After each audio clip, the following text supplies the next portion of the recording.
Hello friends, मैं हूं सुदर्शन प्रकाश और आप देख रहे हैं यूट्यूब चैनल गुरु चकचक। दोस्तों, बहुत से स्टूडेंट का सपना होता है कि वे बड़े होकर कोई ऑफिसर बने, लेकिन ये सपना वही पूरा कर पाते हैं जो अपनी खुली आंखों से सपना देखते हैं। ऐसे में ऑफिसर बनने के लिए बहुत ही अच्छा माध्यम है बीपीएससी का, मतलब बिहार पब्लिक सर्विस कमीशन।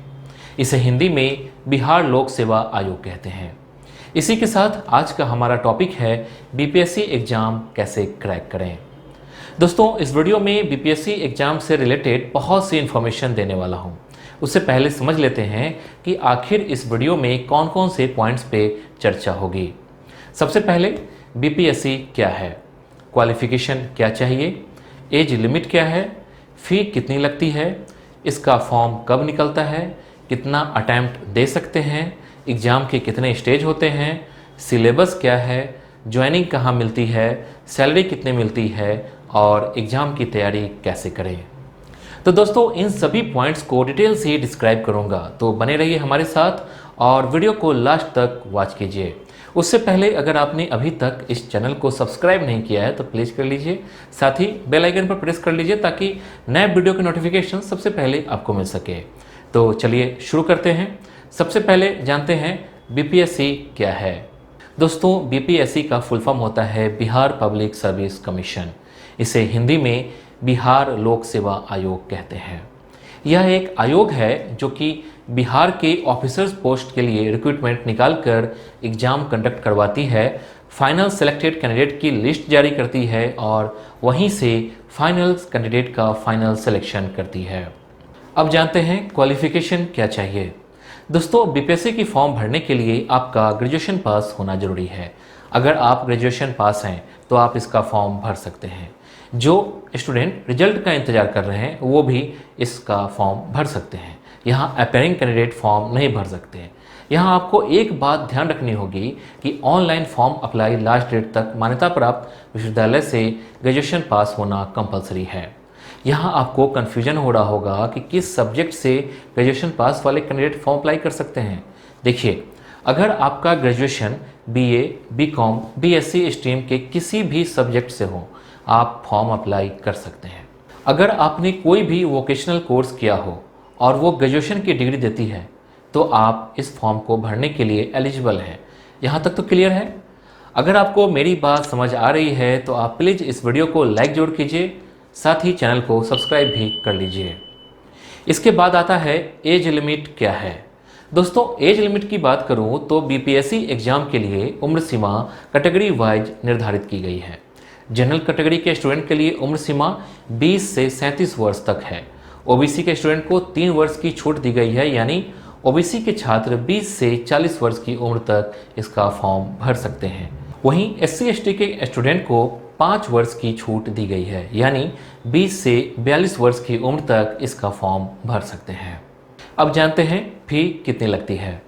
दोस्तों, जिस तरह हर एग्जाम की फॉर्म भरने के लिए कुछ फ़ी लगती है, उसी तरह बीपीएससी के भी फॉर्म भरने की भी फ़ी लगती है। बीपीएससी की एग्जामिनेशन फ़ी कैटेगरी वाइज अलग अलग होती है। जनरल कैटेगरी के स्टूडेंट को 600 रुपये लगते हैं, ओबीसी कैटेगरी के स्टूडेंट को भी 600 रुपये ही लगते हैं। वहीं एससी एसटी कैटेगरी के स्टूडेंट को 150 रुपये फ़ी लगता है। अब जानते हैं इसका फॉर्म कब निकलता है।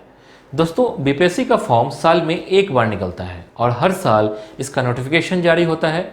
अमूमन देखा गया है कि इसका नोटिफिकेशन जून के बाद ही निकलता है और इसकी परीक्षा साल के आखिरी में या शुरुआत के महीनों में होती है। इसके बाद जानते हैं कितना अटैम्प्ट दे सकते हैं। दोस्तों, अटैम्प्ट की बात करूं तो आप बीपीएससी के एग्ज़ाम लास्ट एज लिमिट तक दे सकते हैं, मतलब जनरल कैटेगरी से बिलोंग करने वाले कैंडिडेट 37 वर्ष की उम्र तक एग्ज़ाम दे सकते हैं। वहीं ओबीसी 40 वर्ष की उम्र तक और एससी एसटी से बिलोंग करने वाले कैंडिडेट 42 वर्ष की उम्र तक एग्ज़ाम दे सकते हैं। यहाँ तक तो क्लियर है। अगर कहीं कन्फ्यूजन है तो कमेंट कर सवाल ज़रूर पूछिए। इसके बाद जानते हैं एग्ज़ाम के कितने स्टेज होते हैं। दोस्तों, बीपीएससी एग्ज़ाम के 3 स्टेज होते हैं। पहला प्रीलिम्स एग्ज़ाम, दूसरा मेंस एग्ज़ाम और तीसरा है इंटरव्यू। इन तीनों स्टेज को क्वालिफाई करने के बाद ही आप बीपीएससी की एग्ज़ाम क्वालिफाई कर पाएंगे। अब जानते हैं सिलेबस क्या है। सबसे इम्पॉर्टेंट, दोस्तों किसी भी एग्जाम को क्वालिफाई करने के लिए उसका सिलेबस जानना बेहद ज़रूरी होता है। तो चलिए जानते हैं इसके सिलेबस के बारे में। सबसे पहले जानते हैं प्रीलिम्स एग्जाम के सिलेबस को। प्रीलिम्स एग्जाम 2 घंटों की होती है, जिसमें सामान्य अध्ययन मतलब जनरल स्टडीज से क्वेश्चन पूछे जाते हैं, जो कि 150 नंबर का होता है। क्वेश्चन ऑब्जेक्टिव टाइप के रहते हैं। क्वेश्चन पेपर हिंदी और इंग्लिश दोनों ही भाषाओं में रहती है। स्टूडेंट अपनी सुविधा अनुसार भाषा का सिलेक्शन कर सकते हैं। यहाँ आप ध्यान रखें कि प्रीलिम्स एग्जाम को क्वालिफाई करने के बाद ही आप मेंस एग्जाम दे सकते हैं, इसलिए प्रीलिम्स की तैयारी जितनी अच्छी से हो सके ज़रूर कीजिए। दोस्तों यहाँ आपको एक बात और बता दें कि प्रीलिम्स एग्जाम महज एक जांच परीक्षा होती है, जिसके आधार पर मेंस एग्जाम के लिए कैंडिडेट का सिलेक्शन किया जाता है। इसमें प्राप्त किए गए मार्क्स का मेंस एग्जाम से कोई संबंध नहीं होता। इसमें सिर्फ पास मार्क्स होना चाहिए, तभी आप मेंस एग्जाम दे सकते हैं। अब जानते हैं मेंस एग्जाम यानी मुख्य परीक्षा के बारे में। दोस्तों मेंस एग्जाम में 3 पेपर होते हैं। तीनों पेपर कंपलसरी पेपर होते हैं और एक है ऑप्शनल पेपर। चलिए सभी पेपर को डिटेल में समझ लेते हैं। कंपलसरी पेपर के अंतर्गत फर्स्ट सब्जेक्ट है सामान्य हिंदी का, जो कि 100 अंकों का होता है। इसके लिए 3 घंटे का समय मिलता है। सेकेंड सब्जेक्ट है सामान्य अध्ययन मतलब जनरल स्टडीज पेपर 1 का, जो 300 अंकों का होता है। इसके लिए भी 3 घंटे का समय मिलता है। थर्ड सब्जेक्ट है सामान्य अध्ययन पेपर 2 का होता है, जो कि 300 अंकों का होता है। इसके लिए भी समय 3 घंटे का ही मिलता है। मेंस एग्जाम के पहले पेपर यानी सामान्य हिंदी में निबंध, व्याकरण, वाक्य विन्यास और संक्षेपण से क्वेश्चन पूछे जाते हैं। निबंध 30 नंबर का होता है, व्याकरण भी 30 नंबर का होता है, वाक्य विन्यास 25 नंबर का रहता है और संक्षेपण 15 नंबर का रहता है। वहीं दूसरे पेपर यानी सामान्य अध्ययन पेपर 1 में भारत का आधुनिक इतिहास और भारतीय संस्कृति, राष्ट्रीय तथा अंतर्राष्ट्रीय महत्व का वर्तमान घटना चक्र और करेंट अफेयर से भी क्वेश्चन पूछे जाते हैं। सांख्यिकी, विश्लेषण, आरेखन और चित्रण से क्वेश्चन पूछे जाते हैं। तीसरे पेपर यानी सामान्य अध्ययन पेपर 2 में भारतीय राज्य व्यवस्था मतलब पॉलिटी, भारतीय अर्थव्यवस्था और भारत का भूगोल मतलब इकोनॉमी, भारत के विकास में विज्ञान और प्रौद्योगिकी की भूमिका और प्रभाव से प्रश्न रहते हैं, मतलब साइंस एंड टेक्नोलॉजी से क्वेश्चन पूछे जाते हैं। मेंस एग्जाम के ऐच्छिक विषय मतलब ऑप्शनल पेपर के अंतर्गत 34 विषय आते हैं, जिनमें से कोई एक विषय को स्टूडेंट चुन सकता है और उसका एग्जाम भी दे सकता है। ऑप्शनल पेपर 300 मार्क्स का होता है और इसकी परीक्षा 3 घंटे की होती है।